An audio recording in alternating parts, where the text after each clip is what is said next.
வணக்கம். உங்களுக்குள்ளேயே ஒரு டாக்டர் இருக்காருன்னு சொன்னா நம்புவீங்களா? ஆமாங்க.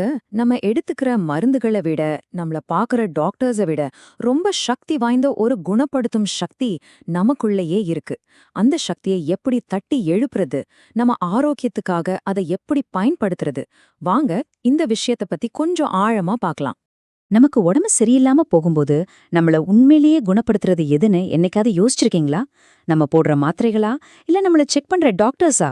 யோசிச்சு பாருங்களேன். உண்மையான பதில் நம்ம வெளியில தேடுறத விட நமக்கு ரொம்ப ரொம்ப பக்கத்துல நமக்குள்ளேயே இருக்கு. டாக்டர்ஸ், மனநல நிபுணர்கள் இவங்க எல்லாரோட பங்கு ரொம்ப முக்கியம்தான், தப்பே இல்ல. ஆனா உண்மையான ஹீலிங் வேலையை செய்யறது அவங்க கிடையாது. அது நமக்குள்ள இருக்கிற ஒரு சக்தி. அந்த சக்தி தான் உண்மையான டாக்டர். இந்த ஒப்பீட்ட பாருங்க. இது ஒரு தோட்டத்தை பராமரிக்கிற மாதிரிதான் வச்சுக்கோங்களேன். டாக்டர்ஸ் என்ன பண்ணுவாங்க? தோட்டத்துல இருக்கிற வேண்டாத செடி, கல் இதையெல்லாம் எடுத்து போடுவாங்க. அதாவது வழிய கிளியர் பண்ணி கொடுப்பாங்க. ஆனா அந்த விதைய முளைக்க வச்சு செடிய வளர்த்து பூக்க வைக்கிற அந்த உயிர் சக்தி இருக்கே, அது அந்த மண்ணுக்குள்ள தான் இருக்கு. அந்த உயிர் சக்தி தான் நம்மளோட ஆழ்மனம். அதுதான் உண்மையான குணப்படுத்துற வேலையே செய்யுது. அப்போ இந்த அளவுக்கு சக்தி வாய்ந்த ஆழ்மனம்னா என்ன? அதோட உண்மையான தன்மை என்ன? வாங்க, அத பத்தி இன்னும் தெளிவா புரிஞ்சுக்கலாம். நம்ம ஆழ்மனங்கிறது நமக்குள்ள இருக்கிற ஒரு பெரிய கிரியேட்டிவ் பவர். நீங்க கொஞ்சமும் கவனிக்காமலேயே உங்க இதயத்தை துடிக்க வைக்கிறது, உங்கள மூச்சு விட வைக்கிறது, நீங்க சாப்பிட்ட சாப்பாட்டை ஜீரணிக்க வைக்கிறது, இது எல்லாத்தையும் செய்யறது அதுதான். முக்கியமான விஷயம் என்னன்னா, நம்ம உடம்பு எப்படி 100% ஆரோக்கியமா இருக்கணுங்கிற ஒரிஜினல் ப்ளூ பிரிண்டே அதுகிட்ட தான் இருக்கு. இந்த ஒரு பெரிய சக்திய மக்கள் பல பேர்ல சொல்றாங்க. சிலர் இத இயற்கைன்னு சொல்றாங்க, சிலர் பிரபஞ்ச சக்தின்னு சொல்றாங்க, இன்னும் சிலர் கடவுள்னு கூட சொல்றாங்க. பேரு வேணா வேற வேறையா இருக்கலாம். ஆனா அதுக்கு பின்னாடி இருக்கிற அந்த சக்தி ஒண்ணுதான். இத நீங்க நம்புறதுக்கு எந்த ஒரு மத நம்பிக்கையும் தேவையில்லைங்க. அது உங்களுக்குள்ள இயல்பாவே இருக்கு. ஒரு செடி வெட்டுப்பட்டா அது தன்னைத்தானே சரி பண்ணிக்குது இல்லையா? ஒரு விலங்குக்கு காயமாச்சுன்னா அதோட உடம்பு தானாவே அதை சரி செஞ்சுடுது. அதே குணப்படுத்துற சக்தி தான் நமக்கும் இருக்கு. ஆனா இங்க ஒரு பெரிய வித்தியாசம் இருக்கு. அந்த விலங்குகளால இத தெரிஞ்சு வேணும்னே செய்ய முடியாது. ஆனா மனுஷங்களான நம்மால இந்த சக்திய நமக்கு வேணுங்கிற மாதிரி ஒரு கருவிய பயன்படுத்துற மாதிரி விழிப்புணர்வோட இயக்க முடியும். இது நமக்கு கிடைச்ச ஒரு பெரிய வரம். சரி, இவ்ளோ பவர்ஃபுல்லான இந்த ஆழ்மனதை இயக்கறதுக்கான சாவி என்ன? பதில் ரொம்ப சிம்பிள். ஒரே ஒரு வார்த்தை தான்: நம்பிக்கை. இது இப்படி கற்பனை பண்ணி பாருங்களேன். உங்க ஆழ்மனம் ஒரு பெரிய கப்பல் மாதிரி. அதுக்கு அளவே இல்லாத சக்தி இருக்கு. உங்க வெளிமனம், அதாவது உங்களோட எண்ணங்கள் தான் அந்த கப்பலோட கேப்டன். இப்போ கேப்டன் எந்த திசைய நோக்கி போகணும்னு முழுசா நம்பி ஒரு ஆர்டர் கொடுக்கறாரோ, அந்த திசைய நோக்கி அந்த பெரிய கப்பல் நகர ஆரம்பிக்கும். உங்க நம்பிக்கை தான் அந்த ஆர்டர். இந்த வரிய நல்லா கவனிங்க. அப்போ இதோட அர்த்தம் என்ன? நம்ம உடம்பு ஆரோக்கியமா இருந்தாலும் சரி, நம்ம வாழ்க்கையில நடக்கிற சூழ்நிலைகளா இருந்தாலும் சரி, எல்லாமே நம்ம எண்ணங்களோட ஒரு கண்ணாடி மாதிரி தான். நம்ம உள் மனசுல என்ன இருக்கோ அதுதான் வெளியிலயும் தெரியுது.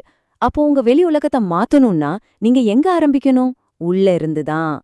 சரி, இப்போ தியரி எல்லாம் போதும்.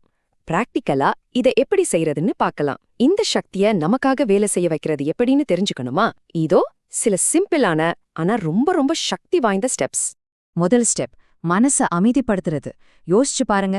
அலை அடிச்சுட்டே இருக்கிற தண்ணியில உங்க முகத்தை பார்க்க முடியுமா? முடியாது இல்லையா? அதே மாதிரிதான் குழப்பமான மனசுல நீங்க கொடுக்கிற கட்டளைகள் ஆழ்மனசுக்கு போய் சேராது. தியானம் செய்யும்போதும் இல்ல தூங்க போறதுக்கு முன்னாடியும் மனசு அமைதியா ஒரு தெளிஞ்ச ஓடை மாதிரி இருக்கும். அப்போ நீங்க கொடுக்கிற பாசிட்டிவ் எண்ணங்கள் ரொம்ப சுலபமா ஆழத்துக்கு போகும். இந்த 5 ஸ்டெப்ஸையும் நல்லா கவனிங்க. ஸ்டெப் 1, கற்பனை. நீங்க முழு ஆரோக்கியத்தோட இருக்கிற மாதிரி மனக்கண்ணுல பாருங்க. ஸ்டெப் 2, நம்பிக்கை. உங்க ஆழ்மனம் இத கண்டிப்பா செய்யும்னு அசைக்க முடியாத அளவுக்கு நம்புங்க. ஸ்டெப் 3, நன்றி. நீங்க ஏற்கனவே குணமாகிட்ட மாதிரி உணர்ந்து இப்பவே அதுக்கு நன்றி சொல்லுங்க. ஸ்டெப் 4, திசை திருப்புதல். வலி, அறிகுறி இதையெல்லாம் மறந்துட்டு உங்க கவனத்தை சந்தோஷமான விஷயங்கள் மேல வைங்க. ஸ்டெப் 5, சந்தேகத்தை விடுங்க. இது நடக்குமா அப்படிங்கிற கேள்வியே உங்க மனசுல இருந்து தூக்கி எறிஞ்சிடுங்க. இந்த விதைகளை நீங்க விதைச்சா போதும், உங்க ஆழ்மனம் அது ஒரு பெரிய மரமா வளர்த்துடும். சரி, இப்போ இந்த சக்தி வேலை செய்யறத எது தடுக்கும்னு புரிஞ்சுக்கிறது ரொம்ப ரொம்ப முக்கியம். நீங்க செய்யவே கூடாத சில விஷயங்கள் ஏதோ. நீங்க தூங்கினாலும் உங்க ஆழ்மனம் எப்பவுமே தூங்காது. அது 24/7 வேலை செய்யற ஒரு சூப்பரான வேலைக்கார மாதிரி. அதனால ஒவ்வொரு நாள் ராத்திரியும் தூங்க போறதுக்கு முன்னாடி அதுக்கு ஒரு வேலைய கொடுங்க. ஏன் உடம்புல இருக்கிற ஒவ்வொரு செல்லும் ஆரோக்கியமா மாறிட்டு இருக்கு அப்படின்னு ஒரு பாசிட்டிவான கட்டளைய ஆழமா உணர்ந்து சொல்லிட்டு தூங்குங்க. ராத்திரி முழுக்க அது அந்த வேலைய உங்களுக்காக செஞ்சுட்டே இருக்கும். இது ரொம்ப ரொம்ப முக்கியமான ஒரு பாயிண்ட். உங்களுக்கு இருக்கிற நோயை பத்தியோ அதோட அறிகுறிகளை பத்தியோ மத்தவங்க கிட்ட திரும்ப திரும்ப பேசாதீங்க. நீங்க ஒவ்வொரு தடவையும் அதை பத்தி பேசும்போதும் அந்த நோய்க்கு நீங்களே இன்னும் பவர் கொடுக்குறீங்க. இத குணப்படுத்துற சக்தி உங்ககிட்ட வரத தடுக்கிற ஒரு பெரிய அணைய கட்டுற மாதிரி. அந்த அணைய உடைச்சிடுங்க.